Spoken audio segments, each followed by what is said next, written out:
उन्होंने मेरे बड़े पापा को मारा था, फिर मेरे पापा को मारा, फिर मेरी बहन के साथ ये कांड हुआ।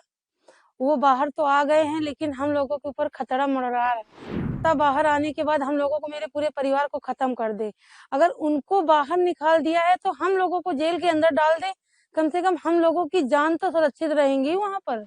अगर मेरे परिवार को कुछ हो रहा है तो कोर्ट जिम्मेदारी लेगी। अगर इंसान चला जाएगा तो इंसान के बदले इंसान देगा।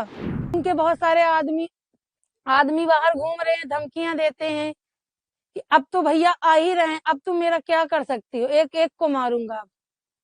इसी तरीके धमकियां मिलती, इसीलिए मैं माकी में रहती हूँ। क्या करे, थाने जाएंगे तो मार देंगे, इसीलिए हमारी डर की वजह से जाते नहीं है सर। इस चीज में खुशी नहीं है, मुझे राहत नहीं है।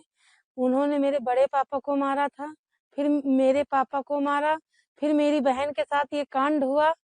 वो बाहर तो आ गए हैं, लेकिन हम लोगों के ऊपर खतरा मंडरा रहा है सर। और अभी क्या पता बाहर आने के बाद हम लोगों को, मेरे पूरे परिवार को खत्म कर दे। अगर उनको बाहर निकाल दिया है तो हम लोगों को जेल के अंदर डाल दे, कम से कम हम लोगों की जान तो सुरक्षित रहेंगी वहां पर। मेरा परिवार सुरक्षित तो रहेगा, हम लोग जिंदा तो रहेंगे। इन लोगों के हाथ से मरने से तो अच्छा जेल की रोटी खा ले, वो ठीक रहेगा। पीड़िता से बात हुई क्या? आपकी बहन से कुछ बात हुई? मेरी बहन इस समय उनको बेल मिली है, वो दुख में है। मुझे राहत नहीं है, मुझे कोर्ट का फैसला, अगर मेरे परिवार को कुछ हो रहा है तो कोर्ट जिम्मेदारी लेगी। अगर इंसान चला जाएगा तो इंसान के बदले इंसान देगा। अगर इंसान के बदले इंसान दे तो ठीक है, उनको बाहर बेल मिल गई है, कोई बात नहीं।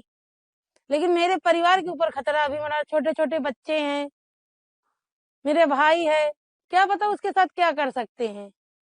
और उनके बहुत सारे आदमी बाहर घूम रहे हैं, धमकियां देते हैं कि अब तो भैया आ ही रहे हैं, अब तुम मेरा क्या कर सकती हो, एक एक को मारूंगा।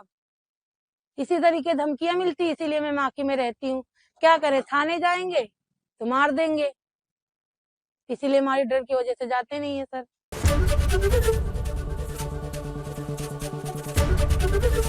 एबीपी गंगा, खबर आपकी, जुबान आपकी।